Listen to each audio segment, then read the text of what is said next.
Saya mau bercerita sedikit dari awal usaha saya ini. Saya dulu dari usaha jualan makanan. Di sini saya nerima makanan dari produsen-produsen. Saya kembangkan dengan memasak di kantin, di sekolahan dengan 2 pegawai. Modal saya hanya lepak dengan tas waktu itu. Berjalannya waktu, saya bisa menanamkan kepercayaan ke produsen yang lain. Pembayarannya bisa awalnya 1 minggu sekali, jadi 1 bulan, jadi 1 tahun. Nah, dari 1 tahun itulah uang saya putarkan kembali untuk membelikan kain batik, yang mana dulu batik saya belum punya konsep. Saya hanya beli waktu di pameran-pameran saja. Lama-lama jadi 1 lemari. Saya terpikir, waktu itu saya melihat teman saya jual batik, waktu booming-boomingnya itu 2000 berapa ya, 7 atau berapa itu. Saya mengumpulkan, akhirnya saya memutuskan 2014 membuka galeri. Galeri itu saya melihat teman saya sudah membuka pakai kayu semua. Saya pengen punya konsep itu. Saya buat konsep dan akhirnya saya menjual kain batik dengan belajar membuat pola menjahit. Saya terima jahitan, waktu itu boomingnya di Bank Indonesia. Di sana saya pameran, banyak customer saya yang di sana. Terciptalah kain perca. Kain perca itu dibuang itu sayang. Akhirnya saya belajar otodidak membuat aksesoris dari kain perca batik ini.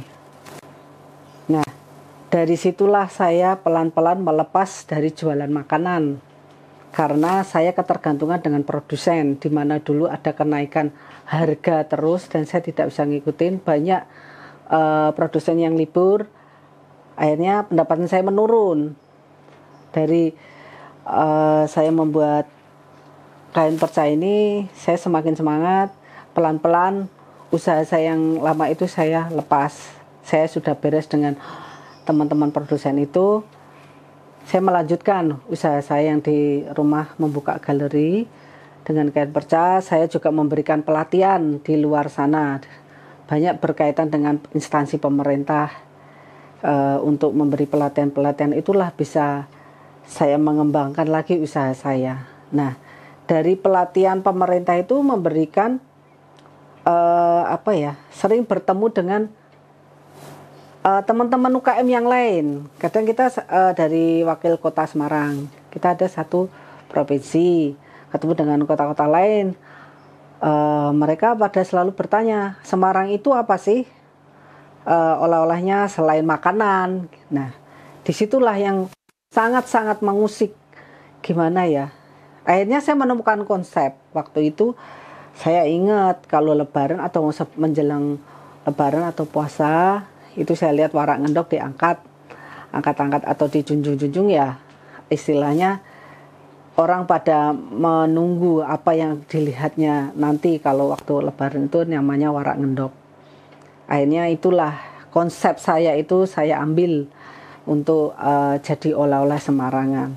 Gimana caranya warak ngendok bisa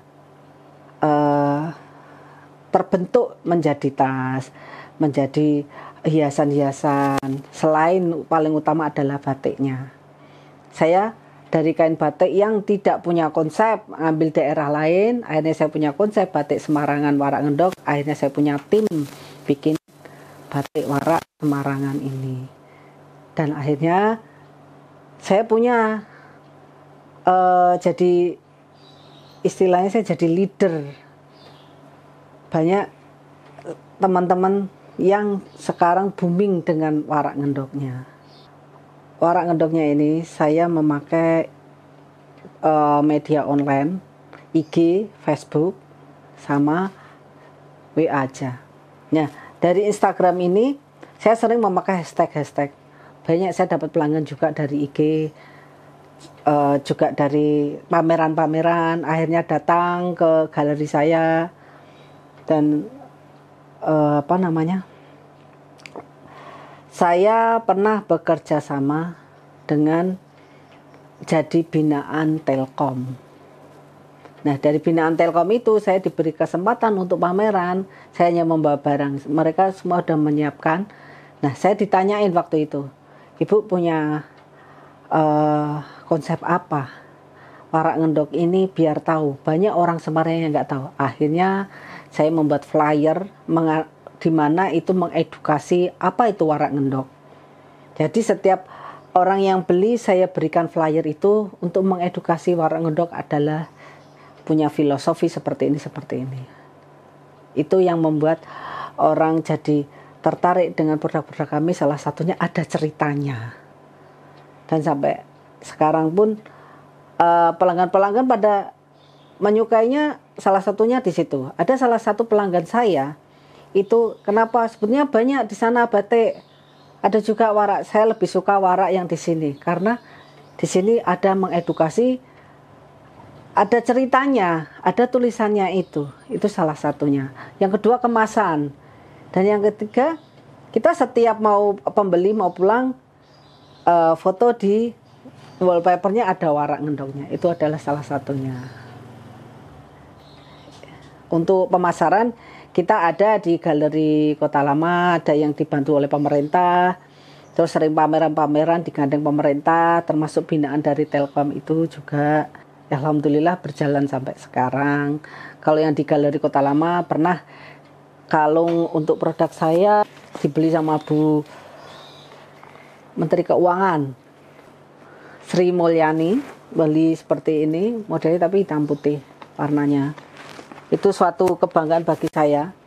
SPG-nya itu memberikan foto, kiriman fotonya, dan bahwa produk Yulika dibeli oleh Bu Menteri, itu salah satu. Dan produk-produk saya ada di bandara waktu itu sebelum ada pandemi, ada di Bandara Ahmad Yani, salah satunya ada di Sarina sama UKM Jateng.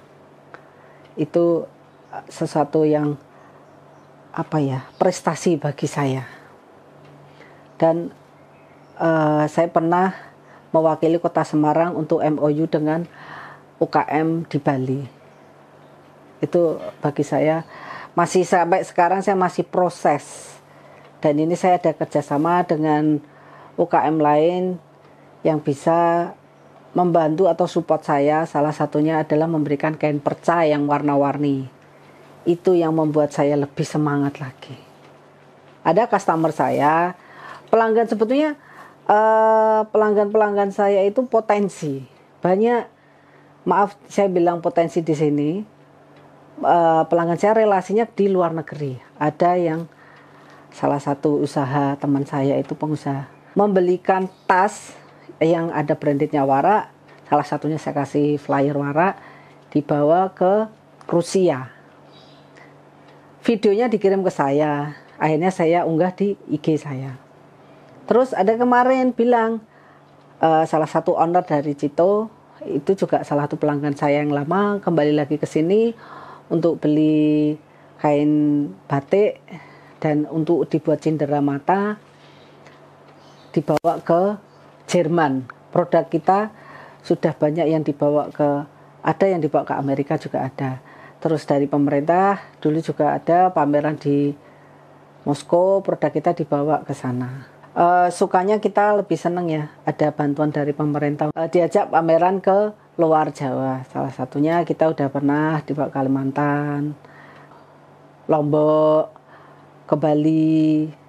Kita sering keluar Jawa. Tapi saya lupa untuk menyebut satu persatu. Dan di sini saya juga sukanya kalau mereka puas, mereka akan mengajak lagi. Kadang ada pameran kita diajak, kadang free dari satu instansi pemerintah, satu instansi, yaitu bank ya. Saya diajak ke Jakarta di sana untuk pameran, waktu itu HUT-nya di sana. Saya jadi bisa mengenal lebih luas lagi, diberi tempat yang free. Kalau dukanya betapa repotnya kalau kita pameran itu kalau nggak punya pegawai itu loh, tenaga kasar yang bawa-bawa. Tapi di sini tetap tetap senang untuk menjalankan usaha ini. Tapi karena ini salah satu hobi ya, dimana dulu saya itu sebenarnya dari keluarga berdagang, bapak ibu saya itu berdagang, jadi saya diberikan suatu anugerah dari Tuhan, saya bisa punya talenta membuat kalung yang seperti ini dengan cara otodidak sampai saya memberikan pelatihan itu tadi. Hobi menghasilkan uang. Sampai sekarang saya bisa bertahan karena saya selalu kreativitas tanpa batas. Selalu mengembangkan produk-produk. Jadi tamu saya itu lebih puas. Ada produk baru apa lagi, ada produk baru apa lagi. Prinsip saya tidak stagnan. Ada suatu perubahan-perubahan inovatif. Itu prinsip saya. Dan tidak takut untuk ditiru. Karena rezeki tidak akan tertukar. Ekor pun selalu akan di belakang. Tidak akan pernah di depan. Item produk kami banyak yang di sini saya bikin kalung, gelang, bros, cincin, anting-anting juga ada. Nah, di sini saya juga membuat kalung warak, batik warak dari kayu. Itu juga treatmentnya sama seperti bikin batik kain, diperlakukan sama dengan batik di kayu. Ini ada kalung warak, ada kalung wayang, tapi pakai kayu. Nah, kalungnya ini saya ada juga mutiara apa ini, barok yang mutiara yang belum jadi. Itu untuk meningkatkan orang yang suka dengan mutiara. Itu hanya untuk kolaborasi. Di sini saya juga kerjasama dengan UKM-UKM yang lain, tapi saya punya konsep.